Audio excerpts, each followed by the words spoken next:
This is Boomer Life on CL 650.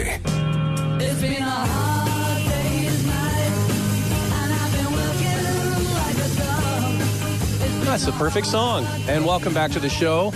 Sleep better, live better. That's the moniker Dr. Charnel Muir uses for her practice in North Vancouver, the SnoreDentist. What's your license plate? Snore Doctor? Yep, Snore Doctor. Because SnoreDentist wouldn't fit. Wouldn't fit on the plate, yeah. All right. Now, in the time that you've been the SnoreDentist, you've seen things change quite a bit, yes. right? And also joining us today is Dr. Mark Murphy. He's based in Michigan with Prosomnus Sleep Technologies. And you were mentioning in the first segment, Dr. Murphy, that it was 27 years ago that you were building these sort of what you even called crude oral appliances. So how far have things developed over the last 3 decades? Wow, the coolest thing is you're sitting with somebody who's using some of the latest and greatest type of technology and appliances for creating really a patient-centric solution where it's really the appliances are designed for patient comfort, patient compliance, and patient safety, rather than us trying to just figure out a way as dentists, how do we move the lower jaw a little bit forward while somebody's sleeping so that'll help open their airway and they can breathe better. And you're right, that word crude is very appropriate.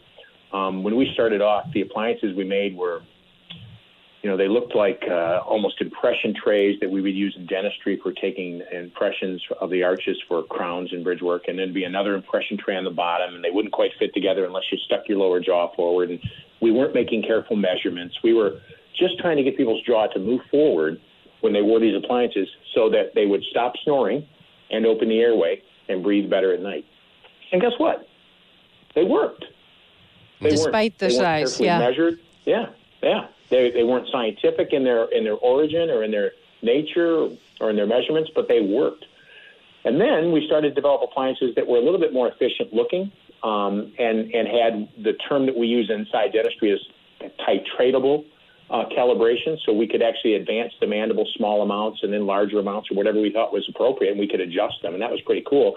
And those always looked a little bit like old orthodontic appliances. And that they'd fit, you'd see sometimes in teenagers' mouths these big balls of plastic in there and little wires and hooks and metal parts and everything. It was cool. It worked. And they were adjustable. And they were bulky. They were large. They were made out of acrylic materials that were cold cured. So they had sometimes the taste and the stain and the metal parts that would gunk up and everything. But they worked. And they worked way more efficiently and way better than that first kind of crude generation.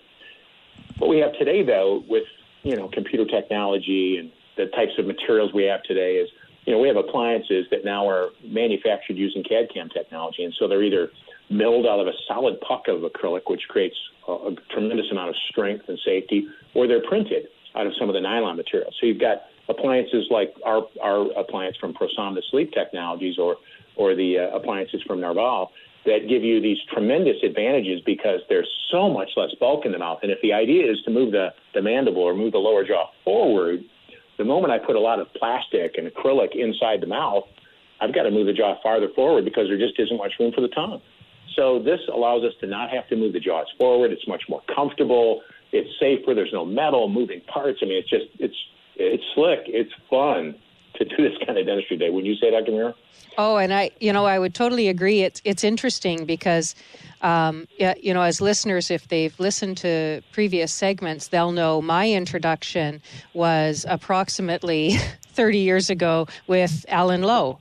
I mean, Alan Lowe was the head of the orthodontic department at UBC in the 80s when I went to dental school and graduated dental school in 1987. So, I saw that whole introduction and advent from these monoblock appliances to then his Clearway appliance, which was adjustable but large. And now I have the privilege of telling my patients as I'm taking their impressions. So the impression tray is about the size of the old appliances we used to use. And now your custom appliance will actually fit inside of this tray. Well, I don't know what that is because you're both dentists, but the one I always think of is the tray that they put the fluoride in. Yes. That's what I always hated, that big. Right. But a lot of were they patients kind of like have that had, big? and a lot of patients have had impressions for crowns or bridges, so they would know what those trays feel like in their mouth or those fluoride trays, I don't know. I never liked that. I know it was good for your teeth. It was no It fun. might be good for you, but you don't have to like it. You're right. Yeah. So I'm just grabbing I've got one right here. Is this the right one, Dr. Muir? So this that one one there, here or this one here. Yeah, I'm just looking at them, and I'm going to be Dr. Murphy. I have had my sleep test done, and I'm confirming what my wife has been saying for years. I snore, and I have mild. Dr. Muir, you can describe Mild apnea. mild apnea. There you go. So I'm going to be getting fitted for something soon. So this, I'm just looking at it. I kind of. One description would be, the guard you wear when you're playing hockey or something like that. It's much smaller than that. Right. Yeah. So they're custom fit. So for instance, you're holding the Micro 2 now. And one of the huge advantages of that appliance is the fact that there's very little, if any, material on the tongue side.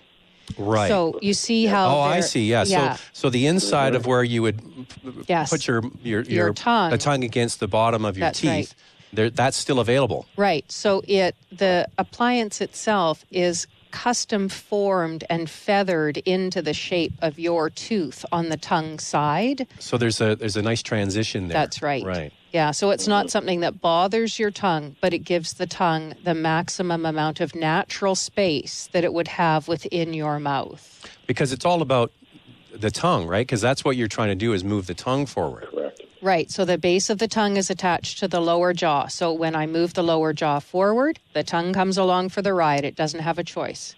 Mm-hmm. Now, what is this made of? Is this just a demonstration one, or is it actually clear like that? No, it's actually clear. Like So that. what is it made of? So, Dr. Murphy, maybe you could go through the process of the Sure. Micro 2 production. Sure. So the bulk, the lion's share of all the appliances that are out there are made out of various types of acrylics, with the exception of the appliances that are printed, and those are printed out of a nylon material. And we'll start with, they all work, right? So they'll all grab onto the teeth. They'll all position the lower jaw forward. They'll all bring everything, including the tongue, forward. Fantastic. But there's different types of acrylics, and they're processed in different ways. And most of the older types of appliances, really all of the older appliances until you came to the Micro 2, were all what we call cold cure acrylics. So the materials are made up, and they try to make them as strong as they can, but they are still acrylic, and they're still monomer and polymer, and they mix them together, and they sometimes leave a little bit of a taste to them, and they'll stain a little bit. They have a little degree of porosity. With the advent of CAD/CAM technology, you're able to take an industrial puck, an industrial chunk, if you will, of very densely processed industrial PMMA, polymethyl methacrylate, one of the strongest acrylics out there, and then mill with special burrs and special technology an appliance out of that. And we couldn't do that 10 years ago. We probably couldn't do that 6 or 7 years ago, and we probably could do it 5 years ago, but nobody was, and we've been doing it for 4 years now. And that allowed us to make that smaller, slimmer, sleeker, open up the tongue area like they did. And so it's made out of a very dense kind of a special acrylic that's processed in a special way that doesn't leach, doesn't stain, doesn't have the porosity, is so much easier to clean. And it's revolutionary. I joke, I get to lead clinical affairs for the company, but I joke, it's almost like they're cheating. They're using a better material. Well, it wasn't available to us 10 years ago, so no shame on anyone else that did. And those other appliances worked great. This one just has some advantages. It really does. And does it last a bit longer? Well, I would have to say you'd certainly expect it to, and we're getting very good long-term results with it. In fact, we're not afraid of offering very long-term warranties on it in terms of its usefulness. The standard in the industry for a long time was a year for appliances like that. But it's very easy now to look at appliances like this and offer 3, and it wouldn't surprise me if we offer 5-year warranties down the road. And the beautiful thing about it being CAD/CAM, Zach, is let's say you had one in your hockey bag or something, and you went out and you played, and you broke it or something, or you had it in your luggage and you broke it, or you, stepped on it. For some way you break it or did something like that. You literally don't go back and get that goopy impression again. Instead, you call your dentist, and she'll just simply say, no problem. And she calls ProSomnus Sleep Technologies, and somebody presses a button somewhere, and they mill out another one. Now, that is nice. Yeah. So that's one of the reasons that, like, military and and some of the other places where replacement would be such an issue have really taken a look at this and think that it's a very, very formidable use of the technology.